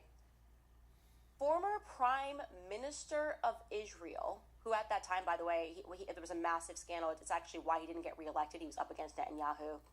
Former Prime Minister of Israel would be meeting with a convicted pedophile. Okay, let's not forget, he did the deal and cops to, this is what I do. Maybe I've trafficked a few people that are underage. He did that back in 2007. What would be the reason, if you're a politician and you're running, don't you especially want to keep your hands clean, right? You're supposed to be like, I'm definitely not going to be caught in pictures. I'm definitely not going to be meeting with somebody who's convicted and who's a pedophile. Like, that would be crazy. But Ehud Barak did that. Monthly, by the way, in 2015. What are these meetings about? Are you not busy? Don't you have to, go, I don't know, do important political things in Israel? What are you doing here meeting with this guy? I would suggest, and hey, look, I'm going to check the chat, because like I said, we don't need to be conspiracy theorists here, but I would imagine, given everything that we know about Jeffrey Epstein, that it would be reasonable to assume that these might have been intelligence briefings, because he was controlling a blackmail ring, clearly, and that might be pretty useful if you're a politician. I'm guessing here, I'm surmising. And yet, by the way, and yet Pam Bondi, our Attorney General, of the United States says that she can find no evidence that Jeffrey Epstein may have been working on behalf of another state. Not even the photos of the former Prime Minister of Israel going in and out. And what's incredible about... Okay. Do y'all think Epstein was actually working with Mossad, man? Do y'all think Epstein was actually a Mossad agent? Press 1 in the chat if you do, press 2 if you don't. When you get further into that story with Ehud Barak, because then he has to explain away why he was hanging out with Jeffrey Epstein so much. He's like, no, I met Jeffrey Epstein through the former president of Israel. Again, no evidence whatsoever that Epstein was working for another state. He's just hanging out with the presidents and the prime ministers, and they are flying over. Higher volume. I think this volume the high as it go, bro. I ain't gonna lie. This shit might be high as it go, big dog. Let me see. This shit might be high as it go. Is y'all talking about my mic volume or is y'all talking about the TV show? I can cut my mic up, but if you talking about Candace's episode, it might be cooked, big dog. It might be cooked, big dog. In New York. I don't know, guys, when I take a look at this entire picture, everything that's happening right now in America, from start to finish, all of this just feels like one big Mossad operation. We're supposed to imagine maybe Jeffrey Epstein really did kill himself, and yeah, by accident, 3 minutes from the prison, footage got deleted leading up to this moment where he killed himself. And yeah, the New York Post was kind of involved in some shady photography in the week that he killed himself. And yeah, we can't really explain away the orange blob that's on the screen that kind of makes it look like someone did go into his prison cell leading up to his quote-unquote suicide. I don't know, guys. Or we are a totally occupied nation, or our politicians have been completely rendered impotent as it pertains to the state of Israel because they've all been blackmailed in one way or another, and Jeffrey Epstein is actually the linchpin of everything. It's why they're protecting the story so much. And who's protecting that right now? Trump. Obviously, Trump. Don't even act surprised when he pardons Ghislaine Maxwell. That would just be foolish of you, foolish of me to think that he's not going to pardon Ghislaine Maxwell, okay? Trump is implicated by his sheer deceit right now in this moment. He is being so deceitful. It's incredible. And it seems to only be getting worse because now they keep pretending that they're trying to get to the bottom of everything, but they don't actually get to the bottom of everything. They actually seem to just be covering things up. They're making moves that only reveal a deeper cover-up. Case in point, remember this whole bit? We're going to be the first to actually interview Ghislaine Maxwell. I know we fumbled the ball, and now we're saying that there is no list. But hey, you know what? To show a true measure here, we are going to go interview Ghislaine Maxwell in prison, okay? This is Pam Bondi's tweet to that effect. She tweeted this on July 22nd, which was a statement from the Attorney General, the Deputy Attorney. Here we go. Do y'all think they putting sugar on shit? Do y'all think that the right is leading us to believe that we're going to get this Epstein shit and we're never going to get it? Blanche. It reads, this Department of Justice does not shy away from uncomfortable truths, nor from the responsibility to pursue justice wherever the facts may lead. The joint statement by the DOJ and the FBI on July 6th remains as accurate today as it was when it was written, namely, that in the recent thorough review of the files maintained by the FBI in the Epstein case, no evidence was uncovered that could predicate an investigation against uncharged third parties. It's amazing to me. President Trump has told us to release all credible evidence. If Ghislaine Maxwell has information about anyone who has committed crimes against victims, the FBI and the DOJ will hear what she has to say. Therefore, at the direction of Attorney General Bondi, I have communicated with counsel for Ms. Maxwell to determine whether she would be willing to speak with the prosecutors from the Department of Justice. I anticipate meeting with Ms. Maxwell in the coming days. Until now, no administration on behalf of the department has inquired about her willingness to meet with the government. That changes now. Thank you, Todd Blanche. So they sent Todd Blanche, the Deputy Attorney General, and I should mention also one of Trump's former lawyers. He was Trump's lawyer on the criminal case in Manhattan, which was it was total nonsense, and it was a show trial. But he was Trump's attorney at that time. And that is who they sent down to go speak and inquire with Ghislaine Maxwell to see if she had any information about anybody else who could have committed crimes involving Jeffrey Epstein. And what came out of that meeting was news that Ghislaine Maxwell was being transferred to an even lower security prison. She's already in a low security prison, but they're now transferring her into an even lower security prison, which is known as Camp Bryan. And when questioned about this, Trump says that he didn't even know that that was happening. Like he's learning with the rest of us. Take a listen. Two questions for you. One, were you aware of and did you personally approve the prison transfer for Ghislaine Maxwell that your Justice Department? I didn't know about it at all. No, I read about it just like you did. And do you believe that she is? It's not a very uncommon thing. Do you believe that she's credible to be listening to? Your Deputy Attorney General sat down with her recently. Well, let me tell you, he's a very talented man. His name is Todd Blanche. He's a very legitimate person, very high. Just a very highly thought of person, respected by everybody. And I didn't talk to him about it, but I will tell you that whatever he asked would be totally appropriate, and it's not an uncommon thing to do that.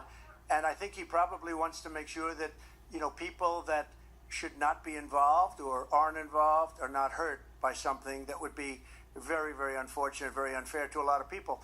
But I will say this, Todd Blanche is one of the most highly respected people you'll ever meet. So I know this. I didn't discuss it with him, but anything he talked about with her or the fact that he did that, not unusual, number one, and most importantly is something that would be totally above board. Totally above board, not unusual. But the best part of that actually is what he says in the middle, and I'm going to quote it here directly. He says, and I think, referring to Todd Blanche, and I think that he probably wants to make sure that people that should not be involved or aren't involved are not hurt by something. That would be very, very unfortunate and very unfair to a lot of people. Saying that. He keeps saying that. It pertains to the Epstein files. He's saying, people are going to get swept up in this, and it wouldn't be fair to these people to be swept up in this. Why does he keep offering that? Well, the obvious answer is because he himself and other people around him would be implicated. And that's the real reason. That's actually him being honest. Like, Todd Blanche's job is to go there and to make sure that unfair things don't happen to people that could get swept up in this. And if you're Todd Blanche, how do you do that? You're talking to Ghislaine Maxwell, and you want me to believe she sits down and she says, oh, nothing happened, it was above board. The worst thing was just me meeting him. I'm not a victim. I don't like to use the word victim, but I wish I had never met him. I wish I had never met him at all. We're supposed to believe that's what happened, or that they came to some agreement and some understanding, and maybe she's going to testify and say that nobody did nothing, and in turn they're transferring her to, I'm not even going to call it a prison. That's insulting to all of us. Okay, you and I would never go here if we... But they already put reports out that she named over 100 names. I thought they said she named 100 names.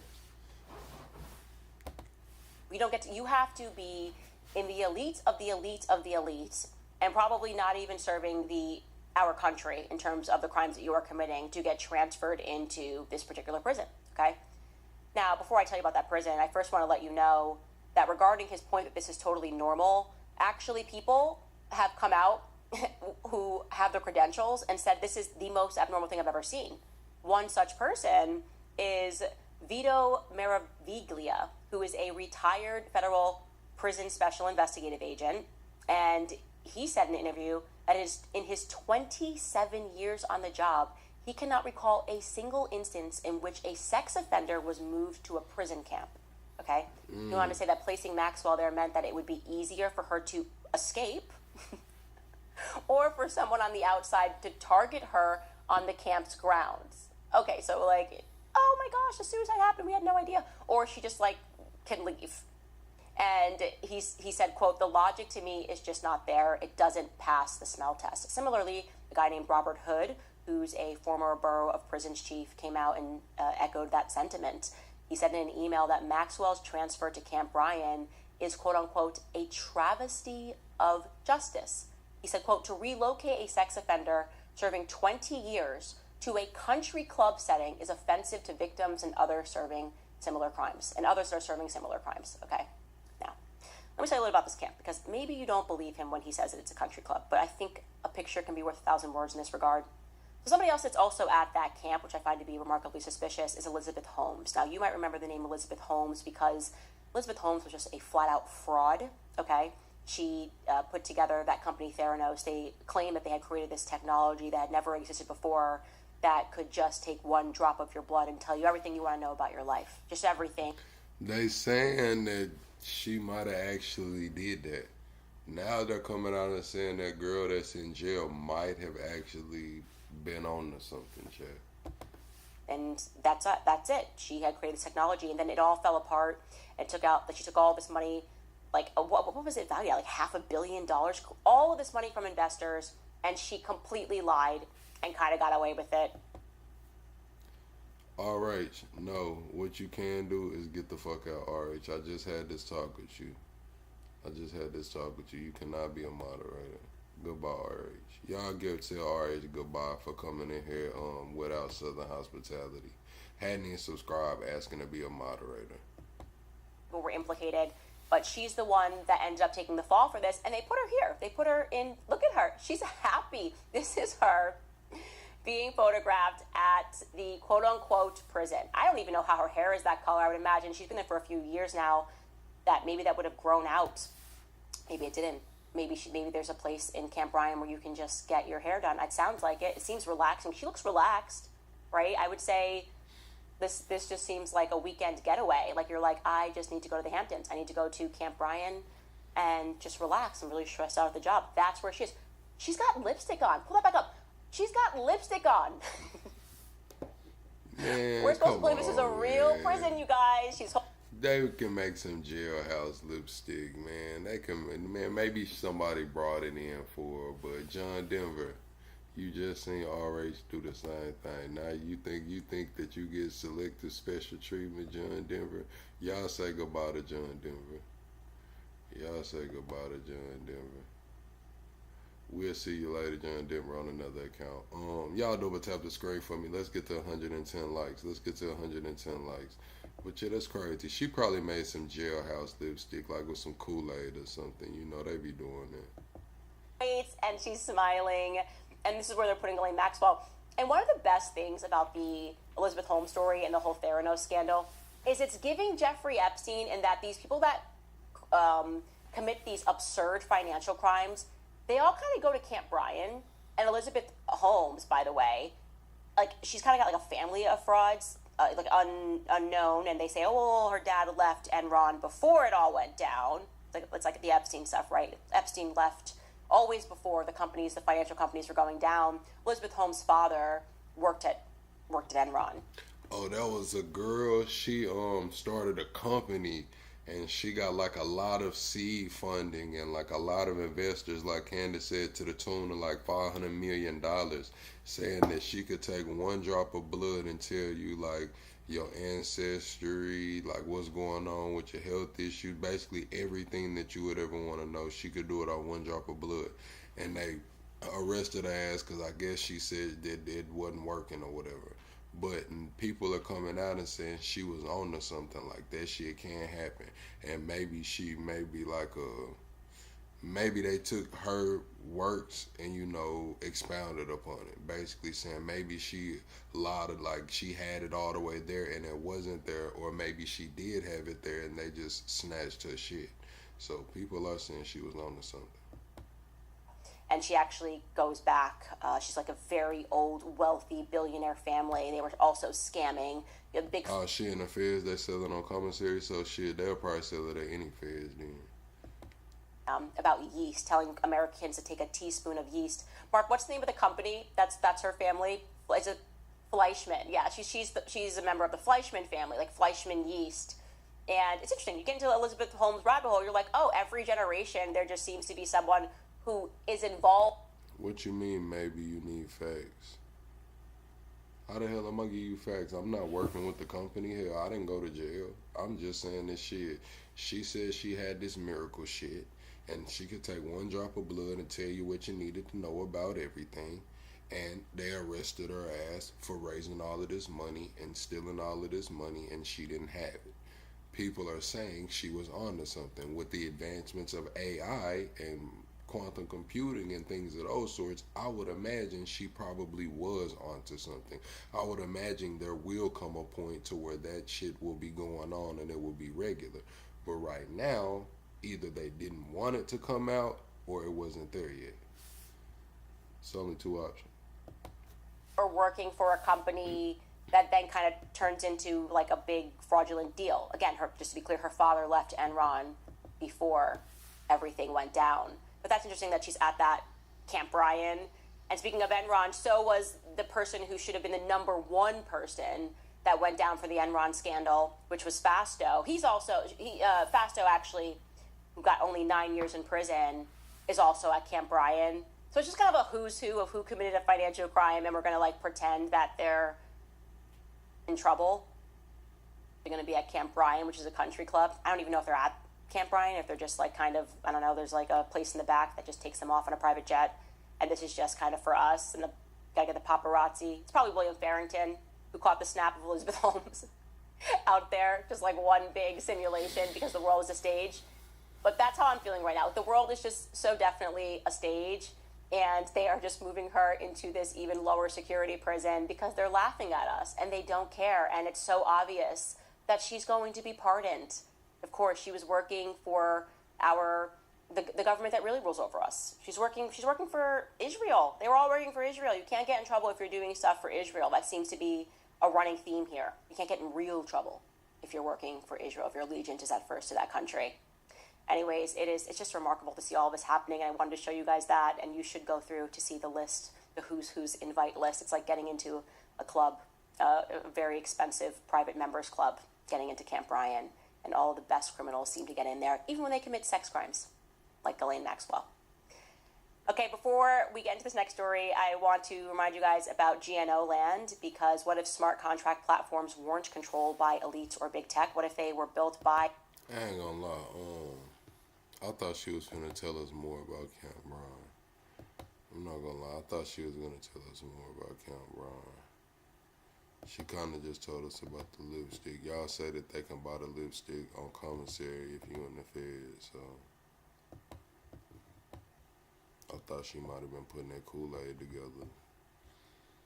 She might have been putting that Kool-Aid together. They saying that they faking the starving kids in Israel, man. That's what this clip say.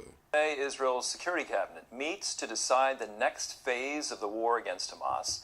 At stake is the future of Gaza and the fate of hostages. Well, meanwhile, a German newspaper is exposing how the international media is falling for Hamas propaganda. Chris Mitchell reports from Jerusalem.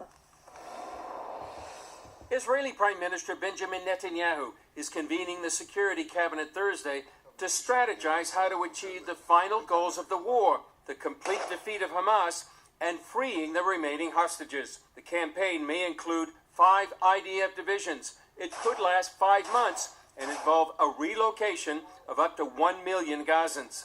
Jonathan Conricus of the Foundation for the Defense of Democracies tells CBN News Israel stands at a crossroads. I would say that it's money time. It's either do or die.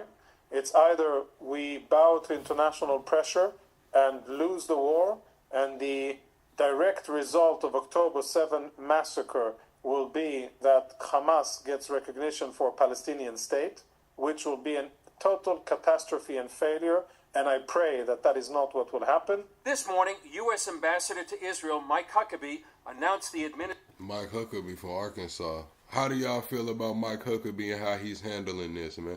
Press 1 if you think Mike Huckabee's doing a hell of a job handling this. Press 2 if you do not think Mike Huckabee's doing a hell of a job. Yeah, this was Arkansas's governor at one point. His daughter is actually the governor now. plans to fund a dozen or more new aid distribution centers in Gaza. This, as the German publication Bild exposed that many photos of starving Gazans have been staged, a report cited by Israeli President Isaac Herzog. We see a PR campaign like this one. This is from yesterday by German media. You see a photographer staging Gaza people to show that they are lacking food, whilst there's food there behind them. But this is a staging effort.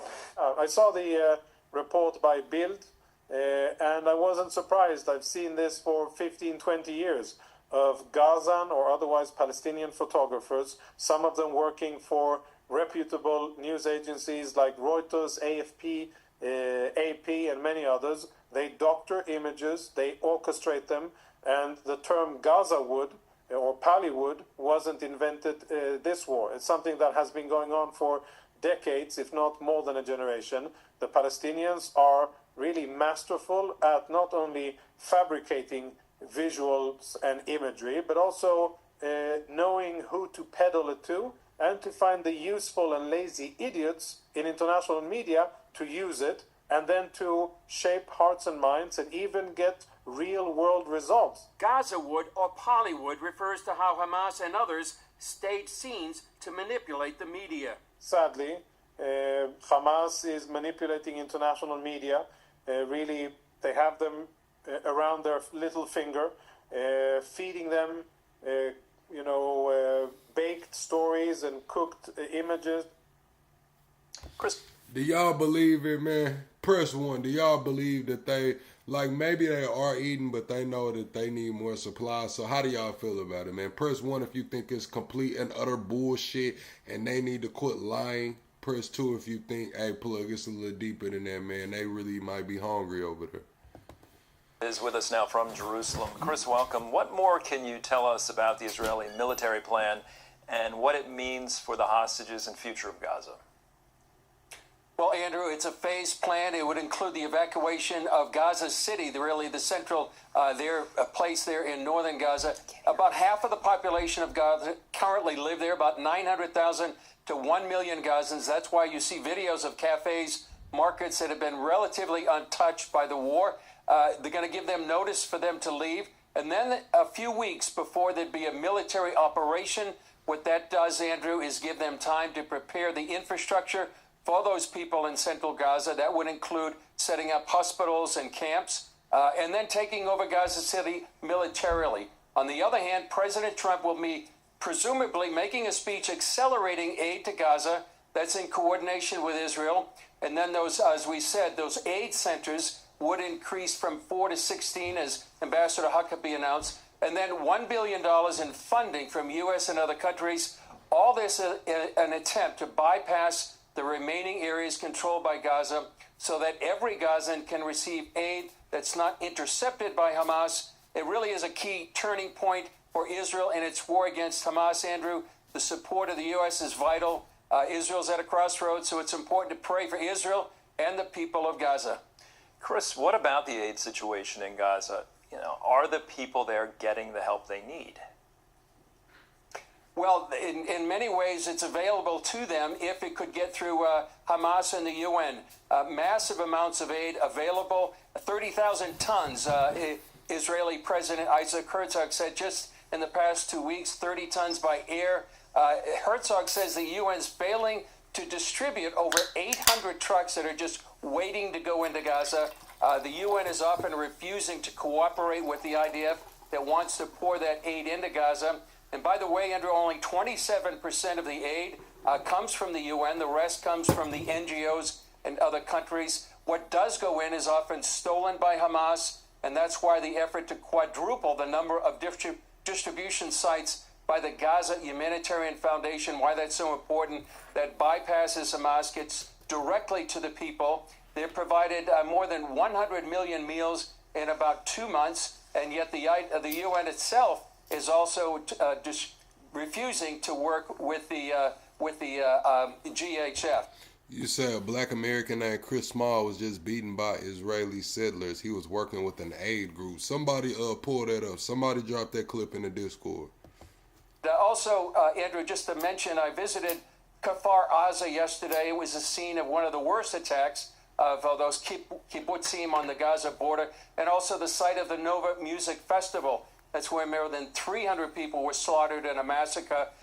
Just a stark reminder of why Israel is fighting to eradicate the Hamas military so they can never again threaten Israel and provide a new life for the people of Gaza. Crystal. when they say shit like eradicate, it's gonna be, they understand what come with this shit, man. Eradicate is a strong word. Statements now saying mainstream media internationally has been duped. There's a Hamas propaganda campaign that has been going on for decades. Are they responding to these claims at all? Well, we know that one publication is responding. It's Time magazine. On its front cover, it used a picture similar to the one cited in that German publication Bild. However, Time is defending in comments to another publication called The Wrap, and it says those images that they used, not coming out of Gaza, were not related to its cover story. They used a different photographer.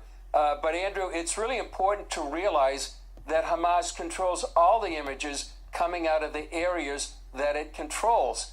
Gaza wood that Jonathan Conricus mentioned, those are staged images to manipulate the story. No one denies the distress and the inside Gaza, but Israel's not deliberately trying to starve the people of Gaza. The people starving in Gaza are really Israeli hostages. And so what that Bild report does is pull back just a bit the curtain on the media manipulation by Hamas. These are staged scenes. We have seen those kind of scenes for years, back 25 years, specifically during the Second Intifada. Conricus, as the IDF spokesman for the IDF for many years, has seen those scenes as well. They manipulate the media. They manipulate the narrative of the story. And as Conricus says, sadly, many media pick up the images and the story, and sadly, it works many times before it can be exposed. All right, Chris, thank you so much for joining us. Always appreciate your insight.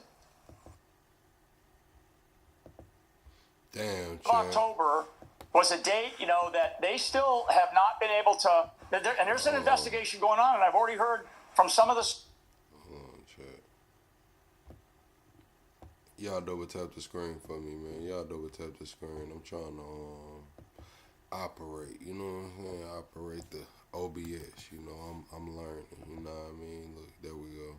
The state Democrats have yet to return to Texas. Now the governor is zeroing in on one of them, a lawsuit that's causing even more division in the Texas Capitol. That's where we start here at 5. Texas Democrats are pushing back after Governor Greg Abbott filed that lawsuit yesterday to remove State Representative Gene Wu from office. Yeah, Abbott filed the petition with the Texas Supreme Court. He did it late yesterday after Democrats blocked a quorum in the House, preventing a vote on new congressional maps. Yeah, I think we're into day 3 now. Let's get to Eye on Politics reporter Jack Fink.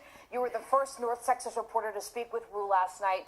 What is he saying, and what's the Republican reaction to all of this, Jack? Well, Nicole and Ken, Republican Representative Katrina Pearson is praising Governor Abbott's effort to have Representative Wu kicked out of office. Wu is going to have to file a response to the governor's lawsuit with the Supreme Court by 5 p.m. Friday, and he told me the legal move surprised him.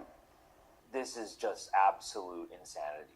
Texas House Democratic Caucus Chairman Gene Wu rejects Governor Greg Abbott's emergency petition to the Texas Supreme Court to remove him from office.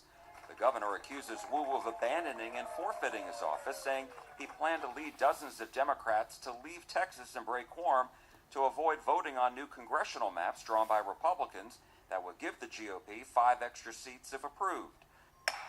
There being 94 members present, a quorum is not present. The lawsuit comes after the Texas House couldn't reach a quorum for 2 days.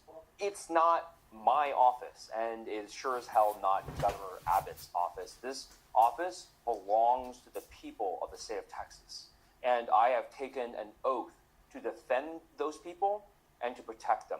You're staying out of state. You're going to run out the clock for the special session. Is that right? I think I'll say it the way that Barbara Gervin Hawkins, the chair of the Texas Legislative Black Caucus, said it best. Hell no. We are constitutionally required to be here. So pulling political stunts like that is not representing your districts because... Republican State Representative Katrina Pearson of Rockwall applauds Abbott's efforts to remove Wu from office. And these guys are fleeing for political purposes, and there should be accountability. Let me ask you, though, because the Texas Constitution does allow for quorum breaking. Isn't that a valid defense? Well, not only does the Constitution do all kinds of things, but there are also consequences outlined within the law. So here we are at a showdown at the state level because they don't want to face the truth, Jack. The truth is that minorities in the state are trending Republican, and that is what's actually being highlighted. The maps approved 4 years ago are already being contested in court. Is one of the things that's so egregious about this, they're not just redistricting and doing racial gerrymandering out of nothing. They're doing it on top of a map that's already illegal and racially gerrymandered. The court has not issued a ruling in this case yet, and Pearson says the new congressional maps are better. The other states have already done this. Texas is just catching up. So I don't see anything wrong with it. Speaker Dustin Burrows has scheduled the Texas House to meet in session at 1 p.m. Friday, and he's hoping they will have the 100 lawmakers required to reach quorum.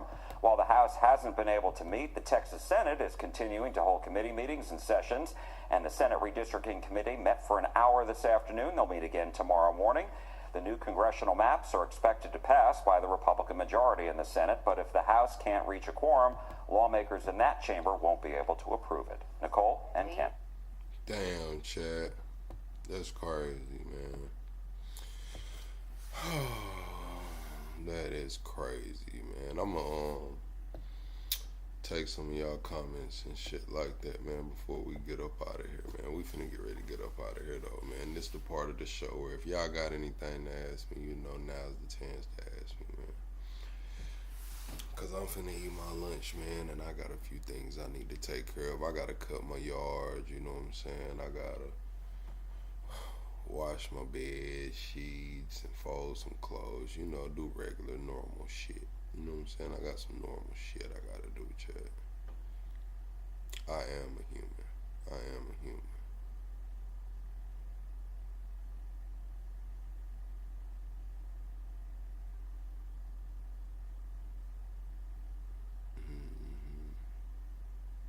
Trying to tell you.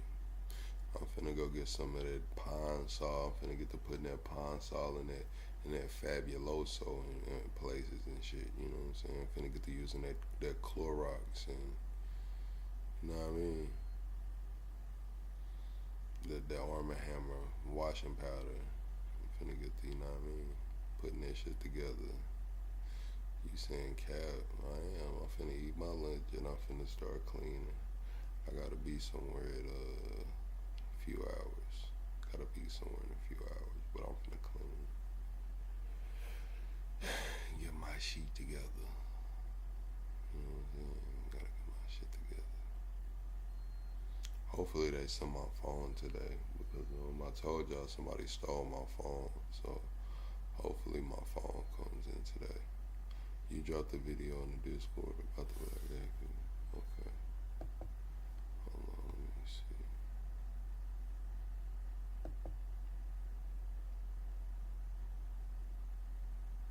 I don't see it. Who Discord did you drop it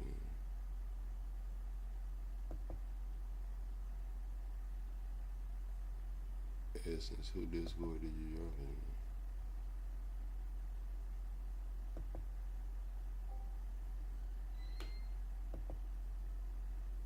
Man, this shit done pulled me into the voice chat, bro.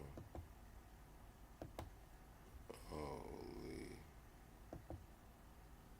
I'm sorry, Essence. I'm gonna have to watch that on the night show, cause that shit done pulled me all into the damn voice chat.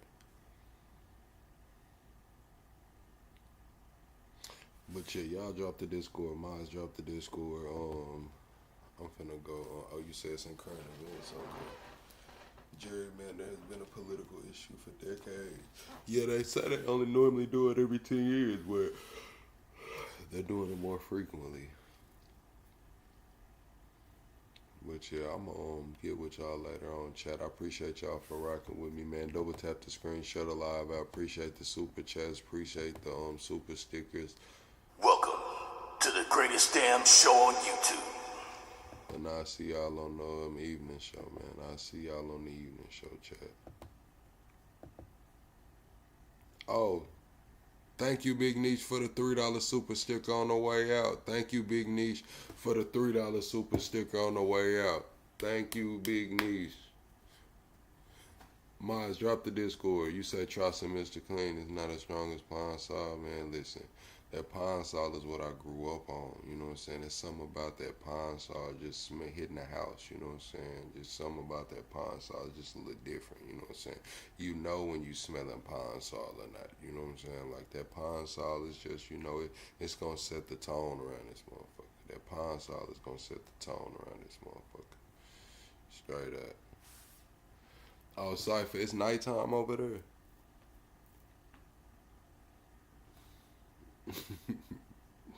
Alright, y'all.